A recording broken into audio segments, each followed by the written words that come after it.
Olá, sejam bem-vindos ao nosso programa Envolve 50 Mais Saúde e Bem-Estar. Eu sou a doutora Sabrina, fisioterapeuta, estou aqui com o meu companheiro. Olá pessoal, sou o Dr. Rafael, nutricionista, educador físico, e é um prazer estar com vocês, estar com a minha companheira novamente. E hoje nós temos um tema interessantíssimo, tá? A gente vai falar sobre prevenção de doenças respiratórias, pessoal.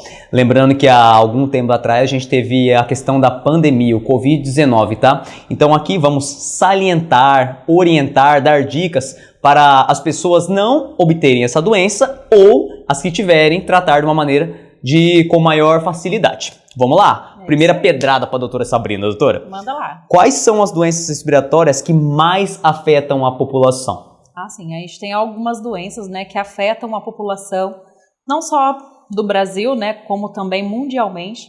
Nós temos a asma, né, que é uma inflamação crônica, que ela afeta muito os pulmões, aquela parte onde a pessoa tem dificuldade para respirar, né, e ela precisa utilizar muitas vezes aquelas bombinhas, né, famosas, que vocês já devem ter visto em alguns lugares, algumas pessoas que utilizam desde criança até mesmo, né. Tem outras também doenças como a DPOC, que é a doença pulmonar obstrutiva crônica, que ela é um conjunto de doenças, na verdade, como a bronquite crônica e também o enfisema pulmonar. No caso da bronquite crônica, ela afeta os brônquios, né? Que a gente utiliza, né? Naquela parte para você conseguir respirar melhor também. E tem a parte do enfisema que afeta diretamente os alvéolos, que é aquela parte mais interna lá, que é da parte da árvore brônquica que a gente fala, que fica lá nas pontinhas, né? Que a gente fala, os famosos... como se fossem as folhinhas dos galinhos, sabe? Esses são os alvéolos que eles precisam ter em bastante quantidade, porque quanto menor a quantidade, você não consegue respirar adequadamente, né? Tem também outras doenças, como a pneumonia, que pode ser também de origem tanto bacteriana quanto por vírus, né? Tem também por fungos, mas é mais raro, né? As que mais acometem realmente são por vírus e bactérias. Tem também outras doenças, como por exemplo a tuberculose, que a gente precisa ter um tratamento extra aí de prevenção, como por exemplo a vacinação, né? Que desde criança temos a vacina para prevenir esses tipos de doenças respiratórias, tá? Então, essas são as doenças mais comuns, doutor. Perfeito. Vamos lá, sobre o suplemento de vitamina D. Virou moda ou realmente previne doenças respiratórias? Excelente pergunta, tá? A vitamina D, gente, para quem não sabe, é um hormônio, tá? E a gente capta ele pelo sol ou por consumo de peixes, principalmente salmão, criado em cativeiro, tá? Muitas pessoas têm uma deficiência da mesma. Ou por questão de não conseguir pegar sol no dia a dia, ou por não conseguir alimentos adequados, aquela pessoa que trabalha dentro do escritório, tá? Ou simplesmente o corpo da pessoa não absorve aquilo. Pessoas com deficiência, a vitamina D, sim, tem muito efeito em questão de doenças gerais, não só respiratórias, tá? A pessoa que não tem deficiência, simplesmente não terá efeito, tá? Pode suplementar, tudo bem, sem problema algum. Lembrando também que o excesso de vitamina D pode causar uma hipervitaminose, tá? Prejudicando assim muito o fígado. Então, resumindo, pessoas com deficiência, sim, ajuda. Pessoas que não têm deficiência, não têm necessidade. Doutora? Maravilha, doutor. Quais problemas respiratórios os pacientes mais apresentam após ter tido o Covid-19? Gente, geralmente é a falta de ar, né, que a gente chama de dispneia. Ela realmente afeta demais essa população que teve o Covid. Muitos casos foram assintomáticos, ou seja, não tiveram sintomas, né, e passaram despercebidos. Agora, outros que foram diagnosticados, esses pacientes do pós-Covid que a gente fala, eles realmente apresentam falta de ar, aquela falta de força também, não só do pulmão, né, da parte da respiração, como também global, dos músculos por completo do corpo, né? Então, assim, são várias causas que a gente pode ver de acordo com o Covid. Tem outras pessoas também que tem aquela parte que afeta a memória, né, doutor? Sim, com certeza. Como as pessoas costumam utilizar o Covid para falar, nossa, depois que eu tive Covid, acabou minha memória. Minha memória, minha imunidade, minha respiração, sim, ele tem um papel nisso, ele prejudicou muito, porém não pode ser usado de muleta, né, gente? Não é tudo que foi o Covid que fez também. Então ele tem sua responsabilidade, mas não podemos ficar refém disso, né? Então... É verdade. Tem também aquela tosse crônica, né, que persiste, fica ali ao longo do tempo, né, ao longo dos meses, até anos. Foi em 2019, é uma doença até mesmo recente. Sim. Porém, essa tosse, ela acaba prejudicando muito a vida das pessoas que tem, né? Porque às vezes evita de ir nos lugares por conta dessa tosse que persiste. É muito complicado mesmo, Com certeza. né? E também por esse déficit de força, de respiração e tudo mais, que afeta por um todo. Sim. Outra coisa também que o Covid atacou muito foi a parte da diminuição da capacidade pulmonar mesmo. Muito. Então isso depois eu vou falar um pouco mais sobre isso, mas essa dificuldade de manter a capacidade de você puxar o ar, soltar adequadamente, ou então prender o ar quando precisa, por exemplo, fazer algum exercício, um mergulho, alguma coisa, afeta demais. Então, assim, são diversos problemas que o Covid pode trazer ao decorrer, depois de ter tido essa doença horrível, né, que péssimo. Afetou demais o mundo inteiro. Sim. Vamos lá, doutor, em relação aos medicamentos para gripe, será que os remédios para gripe não viraram desculpa para manter maus hábitos alimentares e de sedentarismo? Excelente pergunta, doutora. E hoje não vou linkar só a gripe, mas eu vou linkar num contexto geral. Nós temos uma grande dependência, tá? Tanto por questões pessoais, questão do ser humano, até por questões da indústria farmacêutica, que hoje nós sabemos que é bilionária e o marketing é muito agressivo. Então, se eu tenho isso, eu tomo aquilo. Eles são bem pontuais, bem categóricos, tá? E as coisas não são bem assim. Nós temos uma dor no corpo, já tomamos um Dorflex. Estou com uma dor de cabeça, já tomo um Tilenol. Nós precisamos investigar um contexto, por que estamos tendo aquilo rotineira, com uma rotina maior, tá? Não que a gente não possa tomar remédio, mas lembrando, remédio tem que ser em horários pontuais e quando temos o problema. Vamos tentar tratar a causa, uma alimentação mais saudável, um exercício físico, uma gestão de estresse, uma hidratação adequada. Muita gente tem dor de cabeça o dia todo porque não consome água. Muita gente tem muita dor nas costas porque fica sentado o dia todo na mesma posição. Muita gente tem dor no joelho porque fica com a perna cruzada assim que nem eu, o dia todo. Então, pessoal, vamos sempre se atentar a isso, tá? O remédio ele tem sua funcionalidade, ele é muito bom, ok, mas ele não pode ser uma muleta, ele é usado em pontos específicos. Lembre-se disso. Doutora, Sim, doutor. Agora, o que podemos fazer para nos proteger das doenças respiratórias? Ah, sim. Tem uma série de coisas que a gente pode fazer que são simples mesmo, sabe, gente? Como, por exemplo, lavar as mãos, né, com água, sabão, depois enxugá-las bem, passar um álcool em gel. Não é só porque passou essa fase do Covid e tudo mais que a gente vai deixar o álcool em gel de lado. Não, vamos continuar utilizando, que ele previne realmente essas doenças, muitas vezes por pegar algum micro-organismo, alguma bactéria, algum vírus que está em alguma superfície, algo que possa contaminar o teu corpo.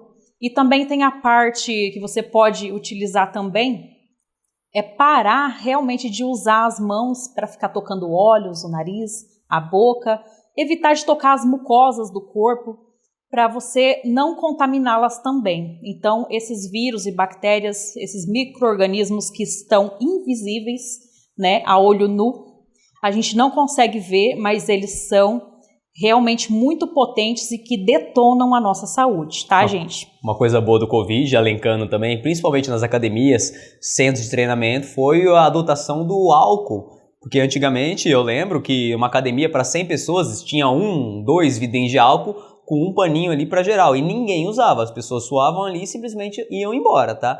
A falta de higiene era muito grande. O Covid fez a gente se alertar para isso. Questão de se abraçar, não que nós não devemos se abraçar, mas sempre tomar cuidado, gente. o contato tem que ser feito ali de uma forma mais cuidadosa. Exatamente. Não é simplesmente coçar o nariz, passar na boca, passar no chão, passar na boca, que as pessoas fazem muito isso. Tocou em alguém, antes de você tocar nos seus olhos, no seu nariz, na sua boca, por favor, lavem as mãos para evitar, né, qualquer tipo de doença, qualquer tipo de transmissão. Isso é higiene, né, galera? E tem também a parte da máscara, né, doutor? Com certeza. A máscara, no caso, eu indico para aquelas pessoas que vão fazer uma visita no hospital, tem um paciente lá, um amigo, um familiar internado e precisa, né, de cuidados lá. E tem outras pessoas ali junto que você não sabe se está contaminada com algum vírus, com alguma bactéria, com algo que possa prejudicar a tua saúde. Então eu peço a vocês que quando forem a um hospital ou numa UBS, por exemplo, numa UPA da vida, né, que está com os corredores sempre lotados e de doenças de todo tipo que vocês imaginarem. Então, assim, evitem ao máximo e utilizem máscara, tá? Inclusive, doutora, não sei se você, na época, trabalhava dentro do hospital, na época do Covid. Sim. Você trabalhava? Trabalhei. Minha mãe também foi uma pessoa que trabalhou. Inclusive, parabéns para vocês que foram guerreiras ali. Mas foi uma época muito complicada, uma época que eu não conseguia ver minha mãe. Para quem não sabe, eu também sou técnica de enfermagem, tá, gente? Então, assim, eu lidei com pacientes, né, diretamente. O nosso trabalho não para, é 24 horas. E eu também fui para a UPA fazer algumas horas extras, também fiquei lá lidando diretamente naquela parte que você recebe o paciente para medicação e você administra a medicação. Então, assim, são vários cuidados que a gente tem que ter também como profissional, Com né? certeza. Sempre estar ali usando uma luva, usando máscara, utilizando as formas de descarte corretas também para não contaminar os outros profissionais, né? E as pessoas nós amadas, mesmos né? também. E as pessoas que você vai para casa, né? Com certeza. A gente retirar aquela roupa, né, que você andou lá por exemplo, no corredor, só passou e saiu do hospital, mas aquela roupa pode estar contaminada. Geralmente está contaminada. Então, tira antes de você sair circulando pela sua casa e tocando em tudo. Sim. A gente tem esse máximo de cuidado. Com os sapatos também. Você está chegando na tua casa, tira os sapatos, limpa eles, né? Deixa lá um álcool próximo da porta, joga ali no tapetinho, passa no calçado. Sim, perfeito. Então, assim, eu fiz muito isso e eu falo para vocês, eu não tive Covid, tá, gente? Mesmo lidando com pacientes 24 horas, eu não tive Covid. E graças a Deus, porque muita gente da minha família pegou na época. E foi assim um caos, né? Um caos mundial, muita gente morreu, foi um transtorno, né? E é muito triste isso, né? Quando a gente escuta também, né, doutor? Com certeza. Então vamos lá. Será que as pessoas ficam mais doentes por falta de nutrientes ou por excesso de ultraprocessados, doutor? Ótimo. E a grande questão é o seguinte, a falta de nutrientes geralmente vem pelo consumo exacerbado de ultraprocessados, tá? Chips, biscoito e coisas do tipo não tem nutriente algum, pessoal. Tem muito carboidrato refinado, gordura trans, tá? Muitos adoçantes, coisas que só fazem mal à nossa microbiota. Consequentemente, como não tem vitaminas, minerais, polifenóis e essas questões, acontece que nossa alimentação fica pobre. Aí a pessoa consome ultraprocessado o dia todo, chega à noite ela está cansada, fadigada e não consegue fazer nada, com muita dor no corpo. E ela pensa assim, nossa, eu acho que eu estou com falta de alguma vitamina, eu vou comprar um suplemento. E muitas vezes essa não é a resposta. Nós temos que ter uma alimentação adequada para cada pessoa, lembrando que cada pessoa tem uma alimentação específica, dependendo do como ela trabalha, do sexo, do peso, da altura, do biotipo, para se adequar o mais possível à necessidade da mesma. Então, sim, a falta de nutrientes é causada por uma alimentação ruim, principalmente com alto consumo de produtos ultraprocessados. Doutora, agora, como que a fisioterapia atua na prevenção de doenças respiratórias? Sim, a fisioterapia, ela atua principalmente na orientação, né? Porque a prevenção, a gente sempre orienta o paciente, o que ele deve, o que ele não deve fazer, né? No caso, o que ele pode fazer para melhorar. A gente avalia aquela capacidade pulmonar dele, vê como que tá.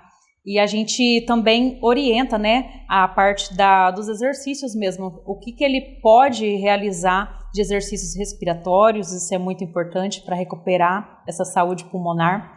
E também a questão da saúde global do corpo, né, que a gente treina não só a capacidade pulmonar, da expansão, quando ele já apresenta alguma doença, né, que vem para nós com DPOC, com asma, bronquite, pode ser fase aguda também, tá, gente? Não estou falando só dessa parte crônica. E a gente precisa prevenir que ele não exacerbe, que não piore os sintomas que ele já tem. Então, com isso, a gente faz todas essas orientações do que ele pode estar realizando, tanto na parte da clínica, que a gente está acompanhando, como também nos exercícios para casa. Perfeito, doutora. A gente tem que controlar bastante também pós-Covid e essas outras questões. Eu vejo que as pessoas vêm com muita insuficiência cardíaca. Hoje a pessoa vai caminhar na esteira 5, 10 minutos, para ela já é um desafio enorme. E não são pessoas que você olha para a pessoa assim, você vê que ela não tem dificuldade, é uma pessoa normal. Com peso normal, peso controlado, uma pessoa com uma idade normal, ela tem dificuldade de caminhar uma quadra. Então você vê que às vezes você tá com IMC, que é o índice de massa corporal, para quem não sabe, que é o peso vezes a altura, se você tá lá em questão de eutrofia, que é a pessoa normal, não quer dizer que você está seguro. Consequentemente, você pode ter uma questão cardíaca. Então, por isso que o exercício, o acompanhamento do fisioterapeuta, principalmente respiração, né, doutora? Com certeza. E tem diversos exercícios que a gente pode estar utilizando, tá? Para esse paciente. E geralmente eles saem da terapia já com uma capacidade muito melhor de respirar. Isso é nítido, tá, gente? Após a sessão da fisioterapia, eles já estão aptos para continuar os afazeres em casa, as atividades de vida diárias que a gente fala, né? Então isso é muito importante. Ótimo. Outra pergunta também para o doutor, vamos lá. Quem não se vacina, mas faz exercício e se alimenta bem, está realmente protegido? Boa, a vacina foi uma coisa que deu muita polêmica entre todos, muita teoria da conspiração, muitas pessoas não tomaram, muitas pessoas tomaram, mas não é o tempo que a gente falar hoje, tá? Porque é um assunto muito polêmico sobre vacina, então a gente vai anular a questão de ela funciona ou não. Mas vamos lá. Pessoas o que é a vacina? A vacina nada mais é que o vírus inativado. Muitas vezes você toma a vacina da gripe, você tem sintomas da gripe, claro, com uma profundidade menor. Então nada mais é que o vírus inativado. O seu corpo fica resistente àquilo. Você pega uma pequena dose de gripe, exemplo, tá? Joga no seu corpo, consequentemente ele vai combater criando anticorpos para o mesmo, tá? Pessoas que fazem exercício físico e se alimentam bem e têm o controle de todos os fatores aproveitam melhor essa vacina. O corpo consegue se adequar, se ambientalizar melhor. Consequentemente, ela tem uma imunidade mais alta. Pessoas que não fazem exercício físico, que não fazem o controle das outras questões, têm o efeito da vacina, só que de uma forma menor. Resumindo, vacina com exercício, alimentação e outros controles, excelente. A vacina sozinha tem efeito, mas um efeito diminuído, tá? Excelente. E agora, essa aqui é legal, doutora. Você trabalha dentro de um hospital, então você vai saber falar pra gente. Qual a importância de manter os ambientes bem ventilados? Gente, isso é uma prevenção que a gente faz também, né? Tanto pelo acúmulo dos ácaros, quanto também da parte dos vírus, das bactérias que ficam presentes nos ambientes. Então é muito bom ter uma boa ventilação, né? Tanto você chegar em casa também, por exemplo, poder abrir uma janela, abrir uma sacada se você mora em apartamento, ter o ambiente bem ventilado, você melhora muito a tua saúde pulmonar, tá? Então isso é uma orientação básica que a gente faz, né? E também ter cuidados com também aerossóis, por exemplo, do desodorante, né? Que é um produto químico que a gente às vezes utiliza no dia a dia e nem percebe que aquilo está fazendo mal para o nosso pulmão. É algo básico e que eu oriento também os pacientes, né? Ter cuidados também com o que eles utilizam de produtos químicos, que eles passam na pele, aquilo que eles cheiram, o próprio perfume, se você passa num ambiente fechado, sem estar arejado, né? Então, assim, eu sempre oriento, abre as janelas primeiro, para você poder utilizar, para você não ficar inalando aquela substância tóxica, que aquilo pode prejudicar demais. Tem a questão da rinite alérgica também, né? E muitos pacientes apresentam rinite. E isso pode ser causado, assim, por diversas coisas, assim, do dia a dia que a gente faz, tá, gente? Então, assim, a maior probabilidade de você prevenir é você mantendo um ambiente arejado, uma boa higiene, e você manter sempre essa imunidade o melhor possível, sempre alta, né, Perfeito. doutor? Inclusive hoje agora deu uma diminuída, né, mas eu vejo muitos adolescentes, 12, 13 anos, fumando aqueles, eu acho que chama pod, vape, eu não sei como é que fuma. Vapor, pod, né? Aquilo é extremamente horrível, porque ambientes fechados, às vezes... Eu falo pendrive. Pendrive, tudo bem, é o pendrive da moda. Hoje todo mundo fuma esse negócio, virou moda. As pessoas acham que é mais seguro que cigarro, que na verdade não é. Pelo contrário, você fuma até em quantidade maior, porque como ele tem um cheiro não tão ruim quanto cigarro, você tá dentro de uma sala, você fuma e ninguém percebe. Nem percebe. E tem substâncias muito tóxicas que prejudicam demais o pulmão. Então cuidado com essas coisas aí, tá? Outra coisa também que eu lembrei agora, doutor, produtos químicos que utiliza para limpar a casa, tá, gente? A dona de casa vai lá, mistura um monte de coisa dentro do balde, nem sabe para que serve cada coisa, né? Às vezes fala assim, não, eu utilizo isso aqui para limpar a cozinha, é uma maravilha.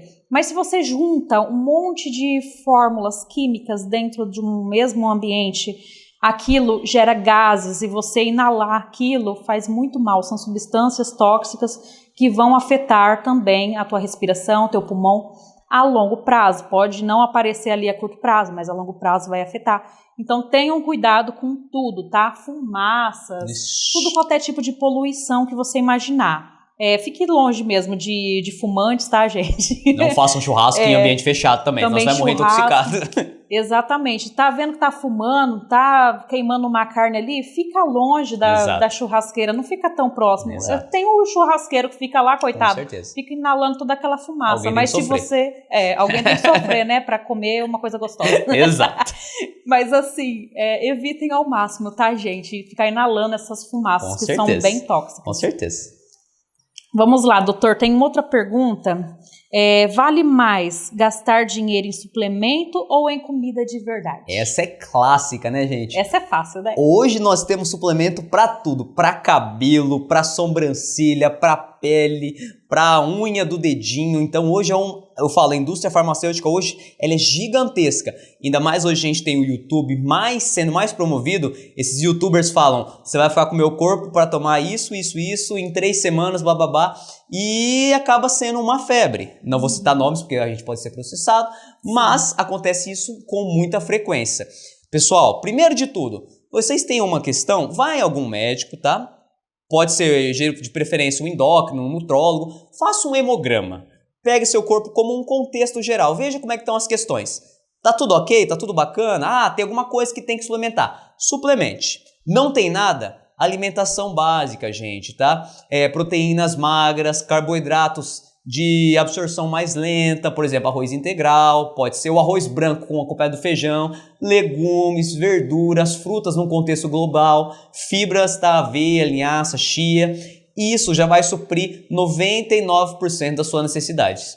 Hoje, a gente tem de pesquisa de suplementos que realmente funciona, a creatina, o whey protein, que são coisas que realmente têm ali sua funcionalidade. Existem outros também, mas os dois têm mais evidências. E lembrando, a creatina a gente não consegue, infelizmente, suprir pela alimentação. Então, talvez seja uma suplementação necessária. Lembrando que se você não treina, a creatina não tem efeito. Ela não tem efeito neurológico, tá? Isso é mito dela, tá? E o whey protein supera a necessidade de proteína. Um idoso, por exemplo, uma pessoa de 50 a mais, se ela não consegue ter um aporte interessante de proteína, o suplemento, desde um whey protein, proteína da ervilha, proteína do arroz, proteína da carne, proteína do ovo, serve muito bem para suprir essa necessidade. Então, em casos específicos, alinhado com um profissional, para aí sim você utilizar um suplemento. E lembrando, vamos economizar o dinheiro da gente, é tão difícil ganhar o dinheirinho, né? Para que vai gastar tudo em suplementos? Vamos sempre se atentar a isso, procure um profissional, tá? Com certeza, mesmo que o processo demore, gente, que realmente pela parte nutricional e de exercício é muito mais difícil de você alcançar a tua meta, mas é a melhor opção. Com certeza. Porque você vai emagrecer, manter sua saúde, entendeu? Sempre de uma forma adequada, com suporte nutricional e você vai ter força, né, de verdade, e não de acordo com outras partes externas, né, que podem utilizar também, né, que tem outras substâncias, né, ilícitas também, que as pessoas utilizam. Hoje é tão fácil ter acesso, né? E eles colocam também nos suplementos, então tenham cuidado com isso, prestem bem atenção nos rótulos, o que você está consumindo e aquilo que você manda manipular também, né, que às vezes você ouve que foi bom para fulano, aí você pede aquela fórmula igual do fulano e ela não vai ser tão boa para você. Sim, para vendedora sempre funciona, gente. Para mim funcionou, para você vai funcionar também, tá?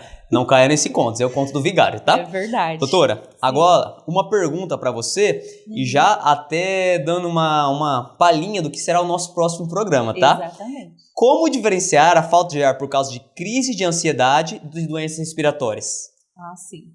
Então, gente, é muito importante falar disso, porque às vezes o que acontece? A pessoa está passando mal e ela, às vezes, se ela está na rua, por exemplo, e outra pessoa vê ela passando mal, vai desconfiar que ela está tendo uma crise de ansiedade, que hoje em dia é bem comum. Sim.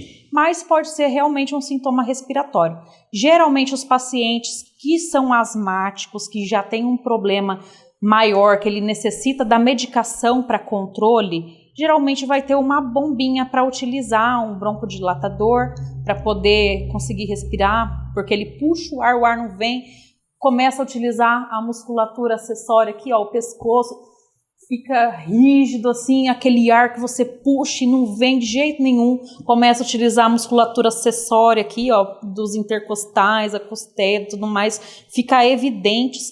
Então, assim, quando é uma crise realmente por respiração, ela é bem característica com isso, né? Com esses sintomas, esses sinais que eu falei agora para vocês. Agora, em relação à ansiedade, ela vem acompanhada de dormências nos membros, palpitações, que são quando o ritmo do coração ele dá uma acelerada. Então, assim, a pessoa tem sensação de desmaio, sente que vai desmaiar a qualquer momento. Então, assim, esses são sintomas característicos por conta de uma crise de ansiedade, por exemplo. Pode vir após uma situação de estresse. Então, se a pessoa ainda consegue comunicar, falar o que aconteceu, você vai saber se foi mediada por estresse, que aconteceu uma crise de ansiedade, mas tem também o estresse que causa crise respiratória também.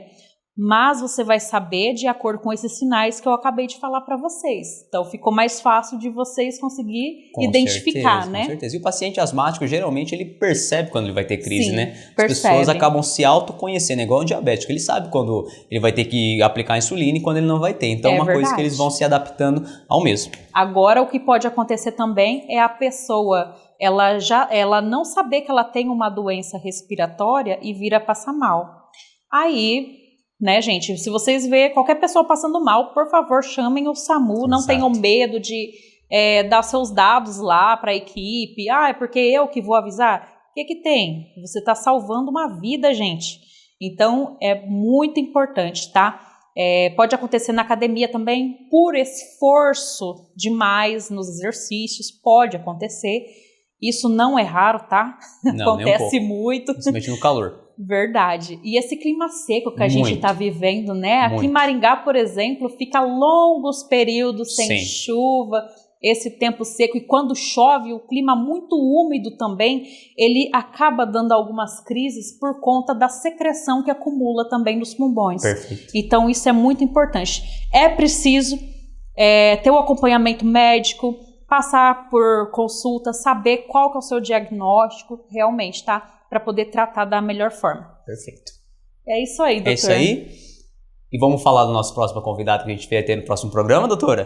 Pode falar, Pode doutor. falar. Uhum. Nosso próximo programa nós teremos a nossa psiquiatra, né? Isso. E vamos tratar sobre estresse e ansiedade. Como o exercício físico vai conseguir contribuir, exercício físico desde a fisioterapia, o pilates, a musculação, a natação e a nutrição também, como elas conseguem se adequar e melhorar ainda mais os quadros, tá? E tem muita gente que fala que a cura da depressão é exercício físico. Será mesmo, pessoal? A gente vai descobrir isso no próximo capítulo, Vamos gente. desmistificar algumas coisas aí, alguns assuntos que são de interesse da população. Pessoal, muito obrigado. Muito obrigado por ter assistido a gente, tá? Doutora, muito obrigado também, Obrigada, tá? doutor. Até a próxima. Até a próxima. E eu espero vocês, tá bom? Tchau, tchau. Beijo, tchau, tchau.